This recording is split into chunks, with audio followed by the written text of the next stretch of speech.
सभी को सादर नमस्कार। देवभूमि उत्तराखंड के बीरोंखाल ब्लॉक की इन खूबसूरत वादियों से मैं अपने इस ब्लॉग में आप सभी का हार्दिक स्वागत और अभिनंदन करता हूं।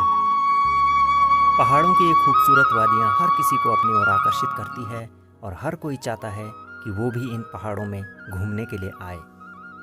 आज का हमारा ये ब्लॉग पहाड़ों में बसी एक ऐसी ही खूबसूरत जगह से रिलेटेड है जिसका नाम है Bironkhal, the land of warriors.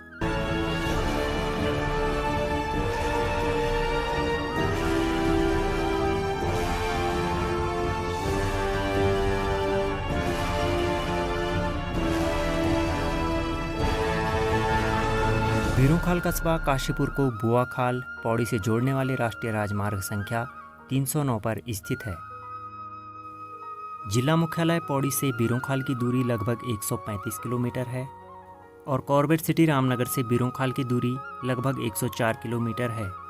Ramnagar से बीरोंखाल पहुंचने के लिए गढ़वाल मोटर यूजर्स की बसें नियमित रूप से रामनगर से संचालित होती हैं और इन बसों के माध्यम से आसानी से बीरोंखाल पहुंचा जा सकता है। पहाड़ी मार्ग होने के कारण मैदानी भागों की अपेक्षा बसों को यहां पहुंचने में अधिक समय लग जाता है। उत्तराखंड परिवहन निगम की बसें और प्राइवेट वाहन भी इस सड़क मार्ग पर नियमित रूप से चलते रहते हैं। रामनगर से बीरोंखाल की ओर ट्रैवल करने वाले पैसेंजर जिम कार्बेट पार्क से होते हुए आगे बढ़ते हैं।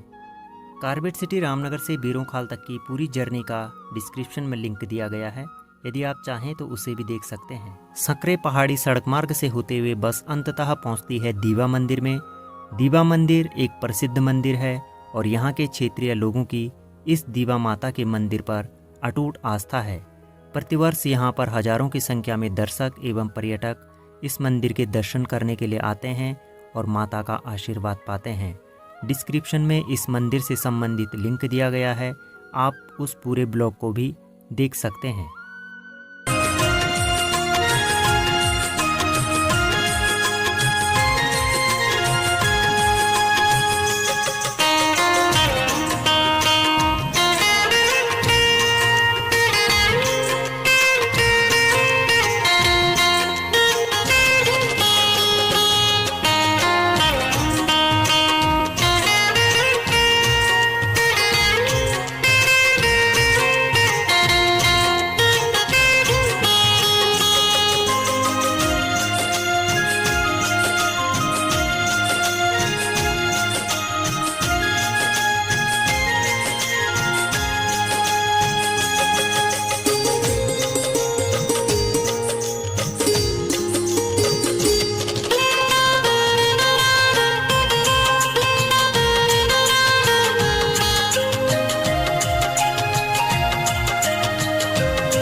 तो चलिए बीरोंखाल ब्लॉक की शुरुआत करते हैं जगत जननी देवी भगवती के इस पावन दिव्य धाम से। दुर्गा माता को समर्पित यह मंदिर राजकीय इंटर कॉलेज बीरोंखाल की बगल में स्थित है। जो लोग अपने जीवन के 35 से 40 वसंत पार कर चुके होंगे वे अच्छी तरह से जानते होंगे कि दीवा माता के इस मंदिर में कितना भव्य और विशाल मेला लगा करता था। यह मेला हर साल वैशाख महीने की 2 गति को लगता था और इसमें विशाल जनसमूह उमड़ता था। लेकिन अब ये मेला एक बीते दौर की बात है और अब यहाँ पर इतना बड़ा विशाल मेला नहीं लगता है।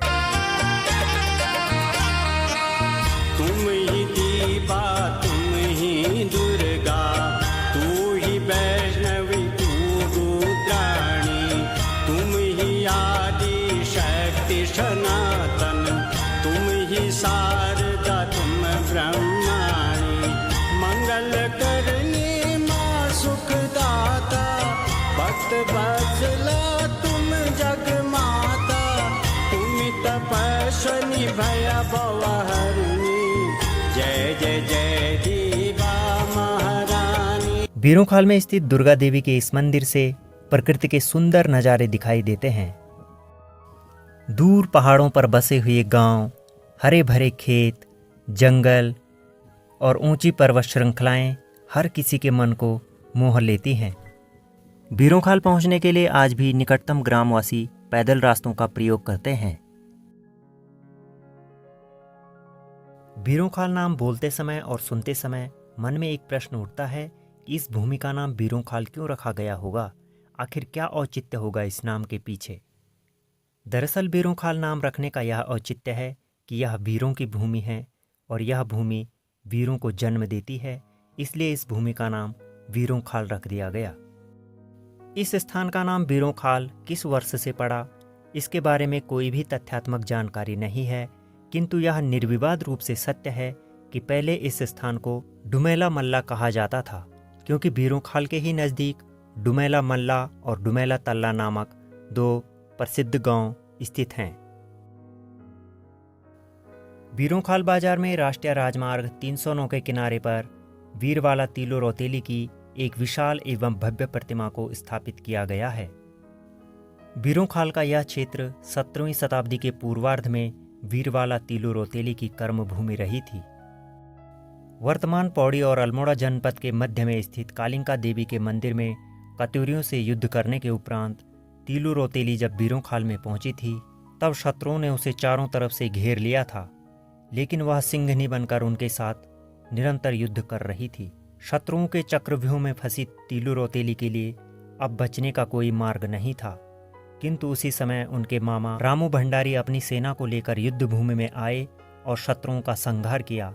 इस प्रकार से उन्होंने इस भूमि पर अपने प्राणों का बलिदान दिया और अपनी भांजी तीलो रौतेली की रक्षा की।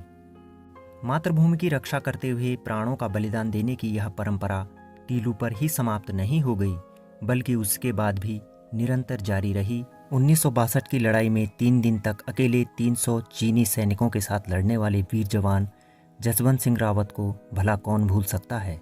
उनका जन्म भी इसी वीर भूमि बीरोंखाल में हुआ था। बीरोंखाल टाउन पूर्वी नयार नदी के दाहिने छोर पर एक ऊंची पहाड़ी पर बसा हुआ है और यह कस्बा काफी सुंदर है।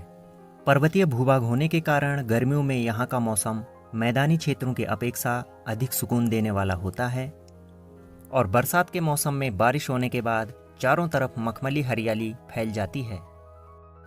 सर्दियों के मौसम में अधिक ठंड बढ़ने पर यहाँ हिमपात भी होता है। कई गांवों का बाजार होने के कारण बीरोंखाल में लोगों की खासी चहल पहल बनी रहती है।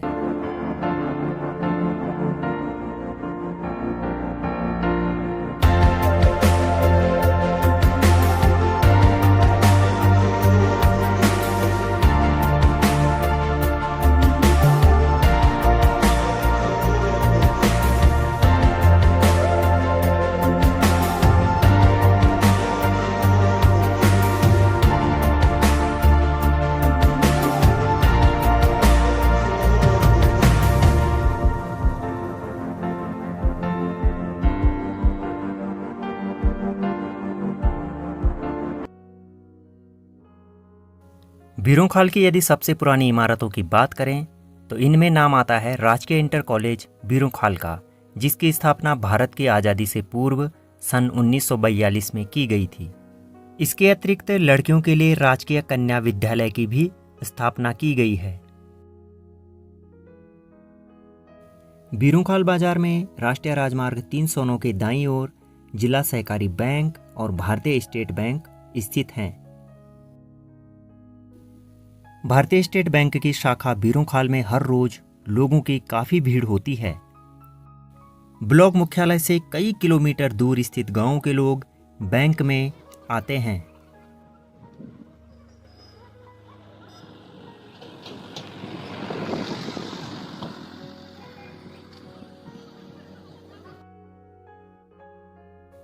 अनेक गांवों का ब्लॉक मुख्यालय होने के कारण बीरोंखाल में ब्लॉक से संबंधित सभी कार्यालय बनाए गए हैं। बीरोंखाल मुख्य बाजार से लगभग 200 मीटर की दूरी पर राजकीय प्राथमिक आदर्श विद्यालय भी स्थित है।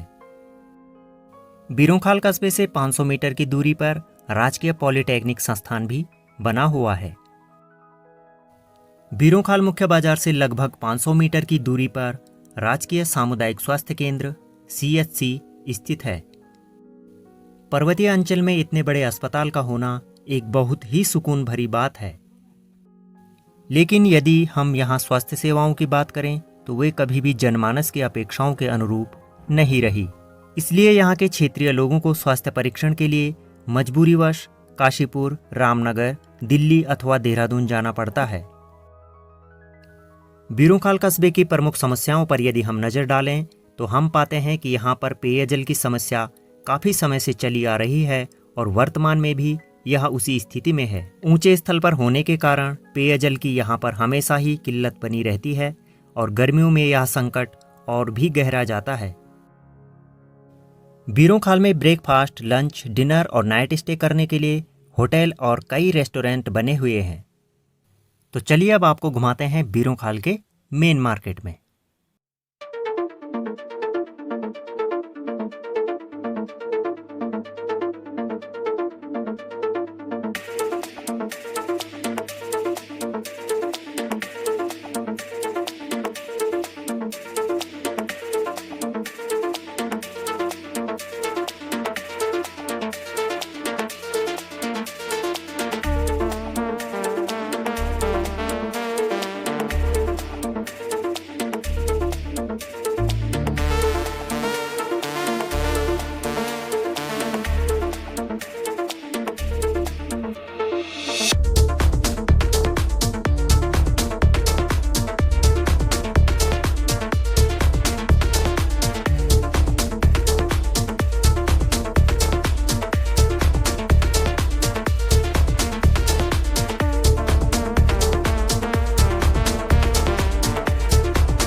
यदि आप हमारे चैनल पर नए हैं तो हमारे चैनल को सब्सक्राइब करना बिल्कुल भी मत भूलिएगा, क्योंकि हम आपके लिए इसी तरह के ब्लॉग्स निरंतर लाते रहते हैं।